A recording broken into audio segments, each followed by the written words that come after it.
당사자 이해에서 시작하는 지원. 근데 소주제가 더 중요합니다. 변화의 시작은 지원자의 주제입니다. 저희가 만난 당시에 당사자분들입니다. 4명 모두요, 여러 시설을 이용 거부당했거나 탈락한 경험이 있었고요. 자해, 타해, 파괴, 강박 등의 다양한 도전 행동을 보였습니다. 민호 씨 같은 경우에는요, 공격 행동이 있었고요. 세게 꼬집거나 핥혀서 상처를 내고요. 자해 행동이 또 있었습니다. 발을 너무 세게 굴려서 발톱이 여러 차례 빠지고요. 본인의 머리를 지속적으로 때리는 부분이 있었고요. 또 공격 행동과 자해 행동이 심하지만 전신 탈의를 하는 그런 부분들이 있었고요. 이외에도 물건 투척이라든지 이제 깨물기와 같은 이런 어려움들. 그래서 대체적으로 오시는 4분 자체가 한두 가지의 도전 행동보다는 여러 가지의 도전 행동들이 혼재되어서 여러 단계로 나타나는 모습을 보였습니다. 첫날 민호 씨가 저희한테 왔을 때 화장실을 80번 넘게 갔어요. 저희가 이제 그때마다 이렇게 체크를 했는데, 근데 저희가 이해하기로 하였습니다. 낯선 환경, 낯선 지원자, 나의 표현을 알지 못하는 사람들이 있는 곳에 온 그를 이해하려고 하였습니다. 전 세계에서 가장 표준화된 공간이 화장실인 거 알고 있죠? 모두 화이트 톤이고 변기가 있고 세면대가 있고, 어쩌면 낯선 곳에 온 그한테 유일하게 친숙한 공간이 화장실이었을 것 같습니다. 또 하나, 낯선 사람을 피하기 위한 회피 공간으로 가장 누군가가 따라올 수 없는 공간이 화장실이었을 겁니다. 그래서 그걸 탓하지 않았습니다. 하지만 어떻게 우리가 관계를 맺을 수 있을까 너무너무 고민했고요. 저희가 도저히, 왜냐면 여기서 다 얘기를 하지 못하겠지만 어떠한 긍정적인 그 관계를 맺기 위해서 어떠한 긍정적인 점을 찾기가 굉장히 어려운 시간을 보냈습니다. 근데 어느 날 저희 팀장님과 저희 동주쌤이 그렇게 얘기하더라고요. 찾았습니다라고 하더라고요. 그래서 그게 사실 실말이거든요. 어떻게 해요? 그랬더니 화장실을 갈 때 일었으면 하이파이브를 했다는 거예요. 잘 다녀오십시오. 화장실을 갔다 왔을 때 잘 다녀오셨군요 하고 조용히 자리를 안내하고, 이런 관계 맺기부터 시작해서 사실은 우리가 신뢰가 쌓여야 지원이 시작되는 거거든요. 여러분도요, 여러분 자신한테 굉장히 좋은 말을 해주는 사람인데 그 사람하고 관계가 높으면 귀가 자동적으로 접히죠. 예. 그렇게 하면 시작이 안 되거든요. 그래서 그 관계로부터 시작해서 지금은 화장실을 글쎄요, 한 10분의 1로 줄어든 것 같습니다. 그래서 이렇게 하이파이브로 시작을 하였습니다. 그래서 여러분에게 두 가지 당사자 이해 부분에서 또 하나 중요한 점들을 얘기를 하면서 동영상을 좀 함께 보도록 하겠습니다.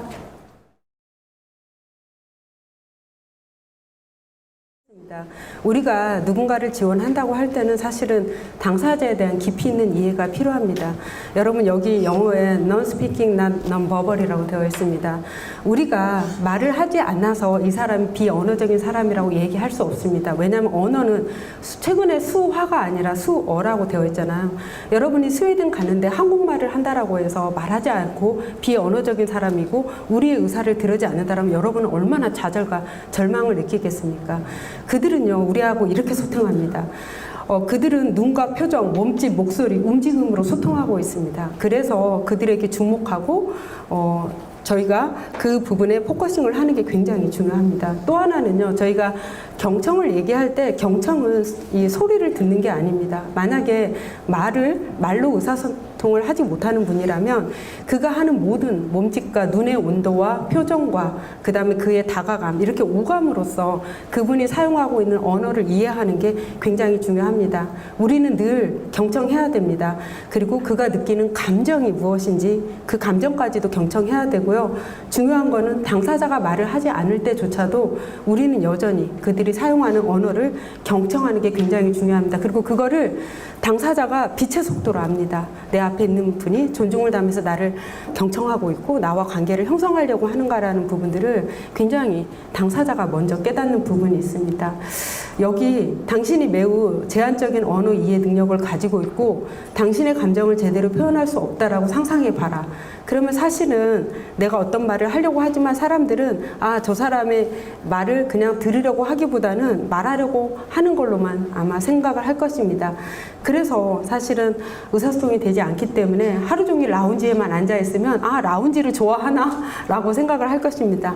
때로는 정말 자신이 너무 원하고 급한 일이 있어서 그것을 행동으로써 그거를 얻으려고 하면 도전 행동을 한다라고 아마 그렇게 생각을 할 것입니다. 그래서 당사자의 입장에 대해서 여러분이 좀 생각을 해보시고 또 그와 관련된 영상을 보여드리도록 하겠습니다.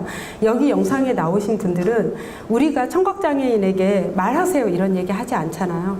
왜냐하면 수어를 인정하기 때문에 우리가 발달장애인이 하는 몸으로 주는 모든 사인을 우리가 하나의 언어로 의사로 인정하고 시작해야 됩니다. 그들의 목소리를 잠깐 들어보겠습니다.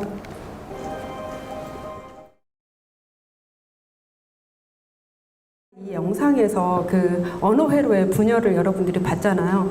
그가 우리 소리에 반응한다고 해서 그가 청각적인 어려움이 있는 게 아닙니다. 제가 여러분에게 안녕하세요 하는 게 여안녕 하는 날아가거나 아예 귀에 꽂히지 않을 수 있습니다. 때로 우리가 시각적인 자료 없이 언어로만 얘기를 하는 게 그를 더 힘들게 만들고 자극하게 만들고 무언가 끊임없이 지시받는다는 느낌을 오히려 줄 수 있습니다. 그래서 이들이 시각적인 학습자라는 걸 여러분들이 기억하시기 바라고요. 또 하나는요. 앞서서 나온 분이 이제 템플 그랜들인데요. 대체적으로 이분들이 무언가를 암기하거나 이해할 때도 사실은 시각적인 지식과 연계해서 이해했다라고 하고요. 그리고 앞서서 그 영상에서 보여드린 것처럼 청각적 채널이 제한되고 있음을 기억하시기 바랍니다.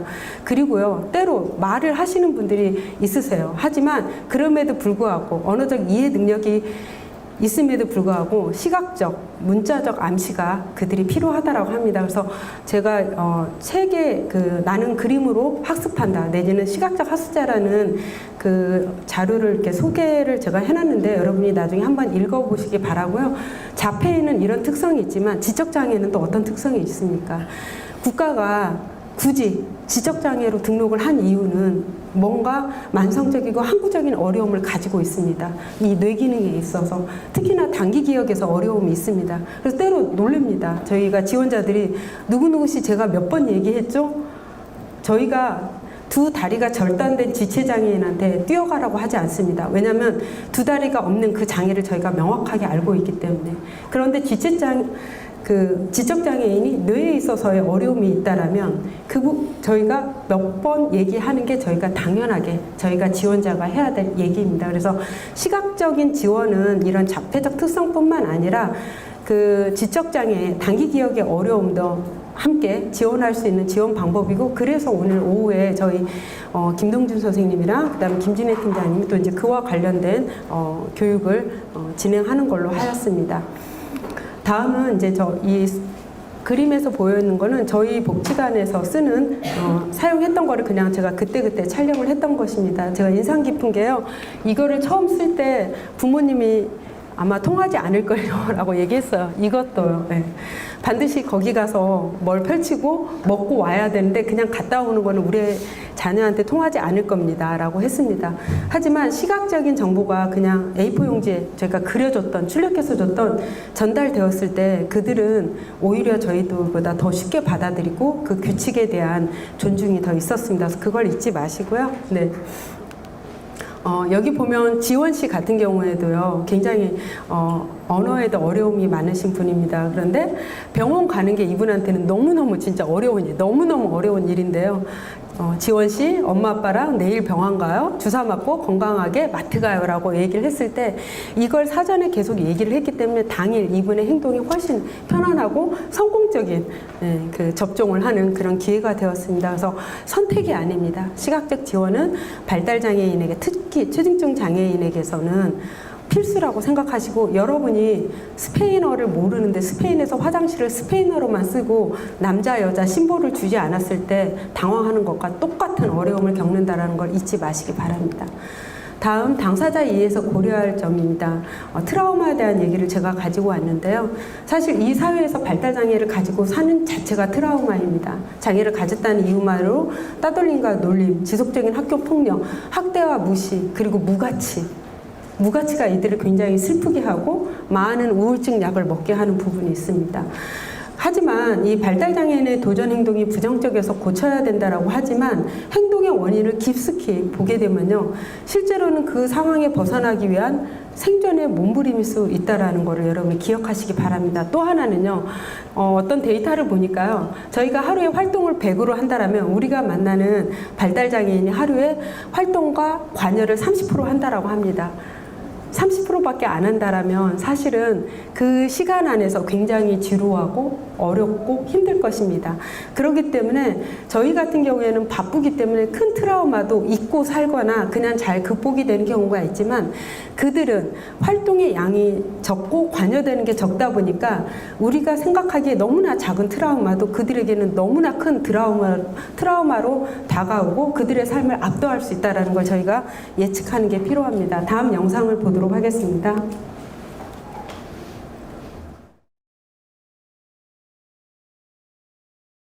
이 러브 온 더 스펙트럼이 넷플릭스에 있습니다. 여기 자료를 보면요, 본인들이 그 어디에 갔을 때 사람들이 자신을 쳐다보면서 폄하했던 말들, 이게 본인들한테 얼마나 깊은 상처로 남아 있는지, 그것 때문에 한 발짝도 나갈 수 없는 부분에 대해서 굉장히 많이 이야기를 합니다.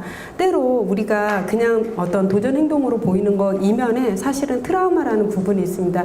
실제로 저희랑 함께했던 당사자분들을 보면요, 유독이 남성 지원자의 지시에 대해서는 굉장히 큰 반응을 보였습니다. 그리고 때로 땡땡 선생님, 땡땡 선생님을 외쳤습니다. 아마 그분에게 어떤 지시적인 그런 어투와 또 남성 지원자가 무언가의 어려움을 줬을 거라고 보고요. 또 한 분 같은 경우에는 등 뒤에 사람이 있는 것만으로도 그분의 불안증이 매우 높게 올라오게 되는 그런 부분이 있었고, 정전기 때문에 다른 사람과의 관계가 어려운 분도 있었고요.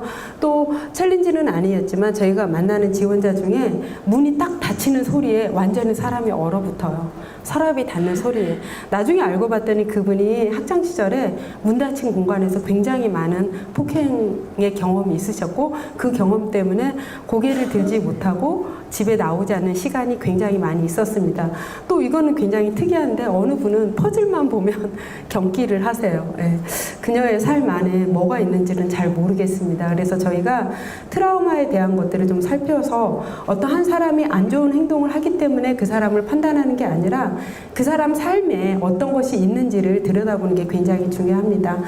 제일 오늘 강의에서 중요한 부분입니다. 우리가 누군가를 지원하고자 한다면 그 발달장애인에게 저희 자체가 먼저 안전한 존재로 다가가는 게 굉장히 중요하고, 그의 어려움을 공감하고 그를 전 인격적으로 바라보기 시작한다면 사실은 특별한 행동 지원이 하지 않아도 도전 행동이 눈에 띄게 감소한 사례를 가지고 있습니다. 저희는. 네.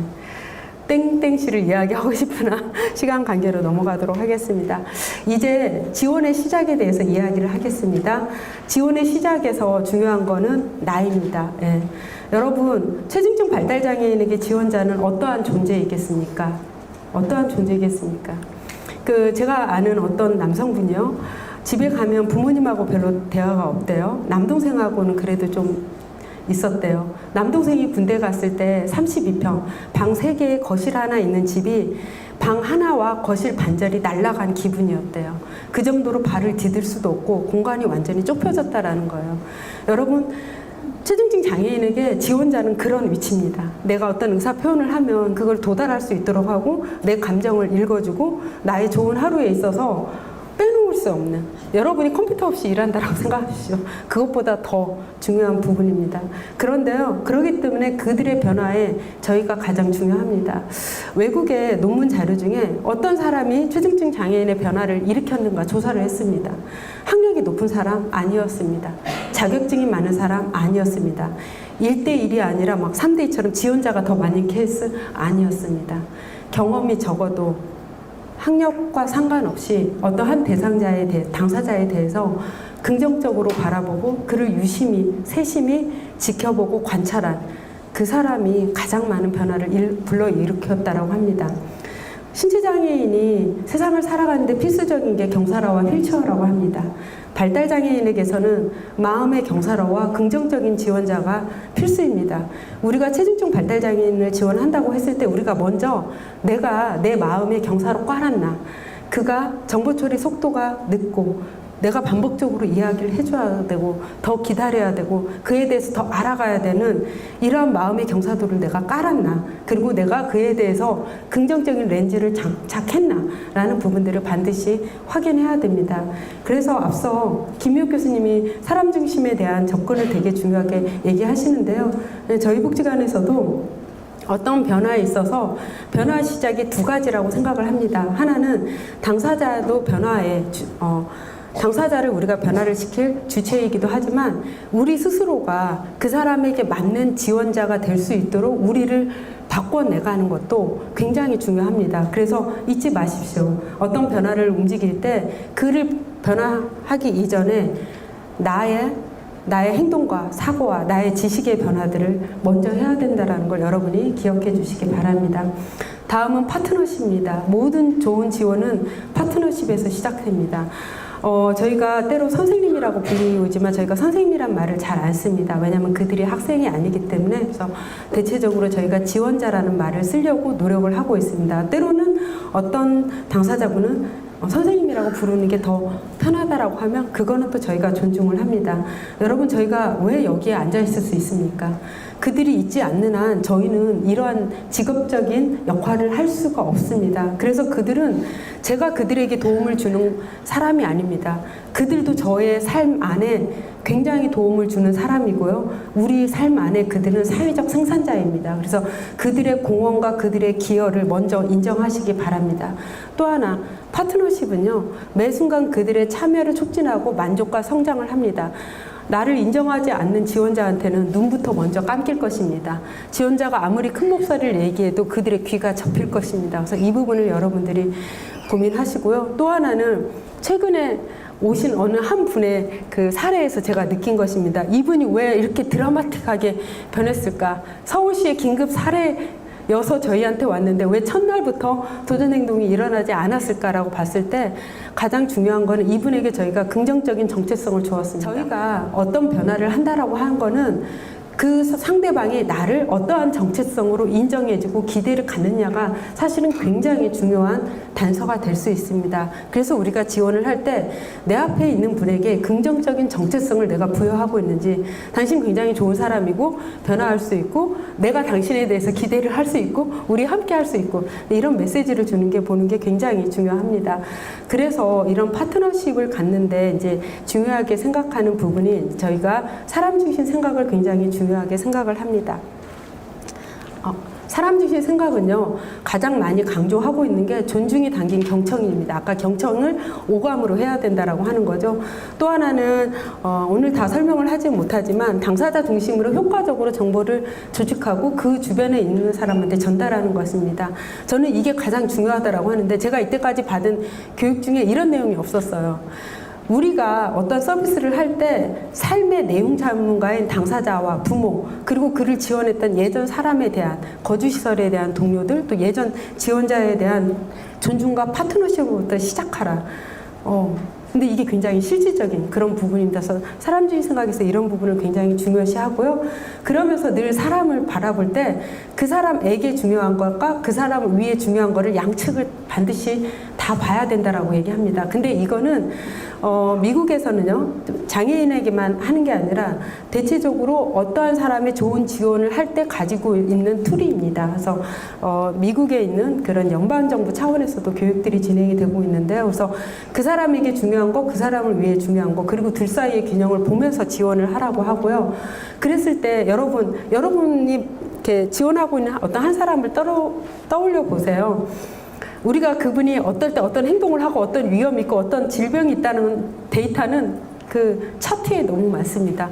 근데 그 사람이 어떨 때 멈추고 어떨 때 만족하고 어떨 때 위로받고 누구한테 위로받고 어떤 노래를 들을 때 그가 안정감을 갖고 어떨 때 행복하고 어떨 때 성취하도록 하는 정보가 이게 찐 정보거든요. 근데 이 정보는 저희가 많이 갖고 있지 않습니다. 그래서 이런 정보들을 저희가 그 사람을 알고 지원하는 게 굉장히 중요하고요. 또 하나는 토도 굉장히 중요합니다. 그의 건강, 그의 안전. 근데 안전에서 아까 제가 트라우마를 얘기했지만 대체적으로 안전을 물리적 안전으로 생각하지만 그가 느끼는 심리적 안전이 무엇인가를 저희가 생각해 봐야 됩니다. 그래서 지원자가 큰 소리로 얘기하는 게 그가 늘 불안을 올리는 건지 조금만 목소리 톤을 낮게 하고 위치를 바꾸면 안정감을 갖는지 이건 저희가 알아야 되고요. 또 하나는 그가 아까 지역사회 삶이라고 하잖아요. 늘 그를 바라볼 때 지역사회 안에서 공동체의 구성원으로서 가치 있게 하고 기여할 수 있는 부분에 저희가 초점을 맞춰야 됩니다. 그런데 저희가 잊지 말아야 될 게 있습니다. 그 사람에게 중요한 것과 그 사람을 위해 중요한 거는 서로 연결이 되어 있습니다. 저희가 아무리 잔소리를 해도 저희 아들이 그렇게 능동적으로 막 집안일을 하고 그렇게 향수를 뿌리고 그렇지 않습니다. 근데 그에게 굉장히 중요한 애인이 생기고 나서 그가 해야 될 것들이 변화하기 시작합니다. 여러분 모두 건강검진 받지만 의사가 하는 말 여러분에게 그냥 좋은 말을 우리의 그러니까 건강을 위해서 하지만 그게 나한테 중요한과 연결되지 못하면 그게 나한테 작동하지 못합니다. 그래서 우리가 만나는 사람을 볼 때 저희가 항상 생각을 해야 됩니다. 그 사람을 위해서 중요한 거를 할 때 그 사람이 중요하게 생각하는 툴을 찾아서 툴을 이용해서 그 사람에게 그 사람을 위해 중요한 것으로 다가가지 않는 한 사실은 그게 그러니까 지속적으로 작동하기가 어려운 그런 부분이 있습니다. 그래서 저희가 지원을 할 때 이런 사람 중심 생각을 가지고 지원을 하는데요. 그래서 투포를 다 보고 밸런스를 보면서 하루를 구성을 합니다. 요한 씨는요. 굉장히 어려움이 있어서 저희한테 왔죠. 근데 요한 씨, 투가 많지 않은 분들도 많아요. 근데 요한 씨 같은 경우는 성령이 충만하신 분이었습니다. 그래서 요한 씨, 누구누구를 때리지 마세요. 누구를 사랑하세요. 이거를 저희가 얘기하는 거는 별로 통하지 않았습니다. 근데 그가 있는 책상 주변에 하느님이 이야기하게 하는 거는 매우 그한테, 그리고 성경을 듣게 하고 우울할 때 그 성경을 부르게 하고 이런 거는 본인이 굉장히 자발적으로 했고, 또 하나는 글을 잘 쓰지 못하지만 이렇게 마태복음이라는 뭔가 성경과 비슷한 거를 쓰면서 일정한 시간을 통과하는 거는 그가 매우 쉽게 했던 그런 부분입니다. 그래서 그가 낮 동안에 갈 곳, 그 다음에 시간을 활용할 것들을 찾는데 그의 투가 굉장히 중요한 정보를 갖습니다. 여러분 자립이 어떤 거라고 생각하십니까? 직업을 갖는 걸 자립이라고 생각하십니까? 사실은 저희가 일정한 시간을 우리가 좋아하고 의미 있는 거를 할 수 있는 게 자립입니다. 난타 끝나고 원회하고 뭐 끝나고 뭐 하고 이게 아니라 일정한 공간 안에 내가 좋아하는 아이유의 유튜브를 본다라든지 아니면 어떤 거를 한다든지 어떤 코스를 산책을 한다라든지 이게 많으면 사실은 굉장히 그분이 더 독립적일 수가 있고 타인과 할 수 있는 기회들이 늘어납니다. 지원 씨는요, 어떤 분이었냐면 지원 씨는 몸 안에 뭐가 붙는 거를 끔찍히도 싫어해요. 그래서 몸 안에 있는 딱지들을 다 떼내고요, 밴드도 다 떼내고요, 응급실을 가서도 붕대를 다 풀으시는 분이었습니다. 팬데믹이 왔는데 이분이 마스크를 쓸까요? 안 쓸까요? 안 써서 정말 많은 어려움이 있었습니다. 마스크를 쓰게 하는 거는 그가 좋아하는 마트 가는 활동, 이거를 통해서 있고, 또 하나는 이분에게 선택을 주는 거였습니다. 마스크를 쓰라고 강조하는 게 아니라 마스크의 여러 종류를 얘기하고요, 얼마치 쓸 건지, 이거 옆에서 걸어만 놓고 있을 건지, 그러고 나서 첫 번째처럼 안 썼던 거에서 이렇게 이제는 잘 쓰는 그런 모습으로 변화를 하였습니다. 그래서 그의 투에 집중하면서 안전에 다가가는 게 굉장히 필요하고요. 준수 씨 같은 경우에는요, 자동차가 이분에게 굉장히 중요한 투였습니다. 그래서 이분이 어떤 행동들을 더 촉진하고, 그리고 이분에게 어떤 보상을 할 때 저희가 혹시 보이세요? 소나타 스티커라고 스티커를 붙이면 소나타에 굉장히 관심이 많은데 소나타 모양이 착 완성이 되는 그런 부분이었습니다. 또 하나, 이런 어떤 단편적인 게 아니라 사실은 준수 씨한테는 차분한 지원이 통했습니다. 그리고 그가 트라우마가 아닌 안정감이 있는 공간과 그런 사람과 매칭되는 게 훨씬 이분에게 좋은 지원이었습니다. 여러분, 지원의 시작에서요, 강조하고 싶습니다. 무엇을 해야 하는가를 묻기 전에 무엇을 알고 있는가 먼저 질문하시기 바랍니다. 우리가 대체적으로 위기 모드, 그러니까 미국에 있는 사회복지사들이 그렇게 얘기하더라고요. 두더지 게임 하듯이 어떤 문제가 생기면 그냥 저희가 바로 돌진한다고 합니다. 그런데 저희 감정을 가지고 있는 사람이잖아요. 저희가 좋은 지원이 안 됐을 때, 저희가 제대로 알지 못하고 지원했을 때 그분의 상처와 어려움, 반복된 실패감은 또 어떻게 할 것입니까? 그래서 저희가 멈춰서 생각을 해야 됩니다. 이게 무엇인지라고. 그리고 우리가 충분히 알고 지원하는 게 굉장히 중요하고, 저희 복지관에서는 지원자가 이제 공통의 지원 방향으로 이런 사람 중심의 생각과 관련된 그 도구들을 함께 사용을 하고 있습니다. 그래서 이거와 관련된 그 정보와 교육 기간은 따로 오픈 채팅방을 통해서 링크를 전달하도록 하겠습니다. 저희가 지원을 할 때 중요하게 생각하는 거는요, 그 지원이 유지되는 것입니다. 진례팀장과 동준 선생님이 없어도 보람 일자리 분만 있어도 그분에게 좋은 지원이 유지될 수 있도록 하는 거. 이분이 다른 쪽에 가서도 그거를 눈치채고 다른 사람이 해줄 수 있는 거. 그래서 저희가 이제 PCT에서 사용하는 이런 의사소통 차트 같은 거를 하는데요. 이거를 첫날 알았다라면 얼마나 좋겠습니까? 첫날 지원자의 주머니에 손을 넣을 때 저희는 이게 어떤 의미인지 모르고, 그러면 지원자는 도망치게 되고, 그랬을 때 이제 다른 충돌이 나올 수도 있지만 그는 단지 그 안에 무엇이 있는가가 궁금했을 뿐입니다. 그래서 이런 것들을 하고, 이런 거를 주변에 있는 지원자들과 공유하고요. 어떻게 이 사람이 좋은 하루가 진행될 수 있는가도 이렇게 정리를 해서 저희가 공유를 하고 있고, 이 지금 현재 자료는 지원 씨가 한번 이렇게 주간 보호에 도전한다고 했을 때 저희가 이분에 대한 베스트 서포트 방법을 잘 이렇게 정리를 해서 그 기관에게 전달하였던 것입니다. 또 하나는 저희가 이렇게 OPD라고 그분에 대한 어떤 한 페이지 설명서를 작성하고 있는데요. 그래서 그분에 대한 좋은 점, 최진증이기 때문에 좋은 점을 더 사실은 가지고 있는데 많이 이렇게 드러나지 못해요. 그리고 그에게 중요한 거, 그를 잘 서포트하는 방법에 대한 것들을 이렇게 기록을 하고, 이거를 지원자들이 공통의 일관적인 지원의 가이드로 삼고 있습니다. 이제 거의 다 끝인데요. 여러분, 저희가 자충우돌 이야기라고 이 부제가 되어 있는데요. 저희 이렇게 살았습니다.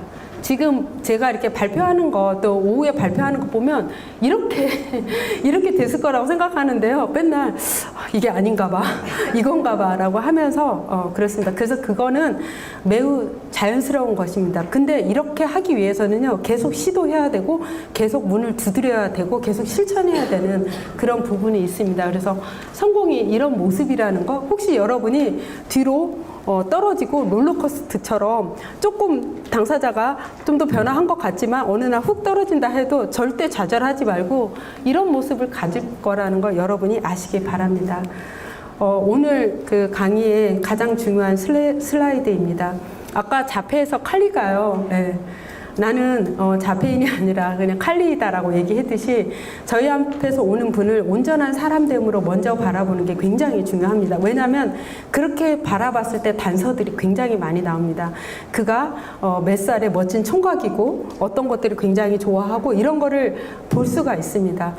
여기에 나온 이 내용은요, 제가 19년도에 미국에 갔을 때 미국의 전미 발달장애인 전 협회장님께서 이렇게 저희한테 강조했던 슬라이드예요.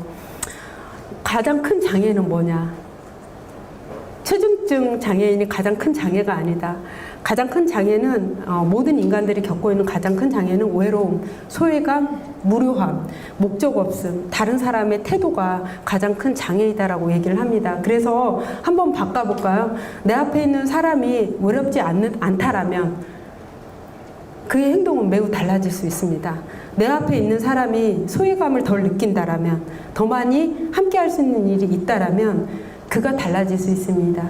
내 앞에 있는 사람이 무료하지 않는다라면, 그가 좋아하는 활동, 갈고 만나는 사람들이 더 많아진다라면 사실은 도전행동의 소거가 아니라 그거를 할 시간들이 바뀌어지는 거죠. 또 하나는 목적 없음. 우리가 매 순간 생동 있게 사는 거는요, 어떤 목적을 갖는 거예요. 근데 그 목적은 위대한 게 아닙니다.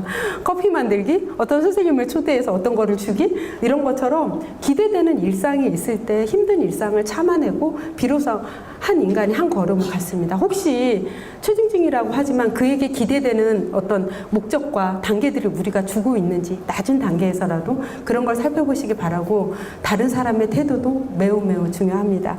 이제 1분이 남았습니다. 아까 교수님께서 기본으로 돌아가라라고 했잖아요.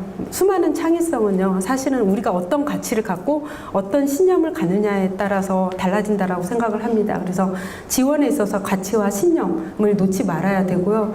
매 순간 우리의 목표가 우리가 제공하는 위대한 서비스가 아닙니다. 그게 무슨 소용이 있겠습니까? 그의 일상의 훌륭한 삶이 되도록, 여기가 이 서비스가 종료가 되더라도 그의 좋은 지원이 유지되고 좋은 삶이 될 수 있도록 지원하는 게 굉장히 중요할 것 같습니다. 오늘 제가 여러분에게 드린 얘기는 어떤 이론서를 바탕한 얘기가 아닙니다.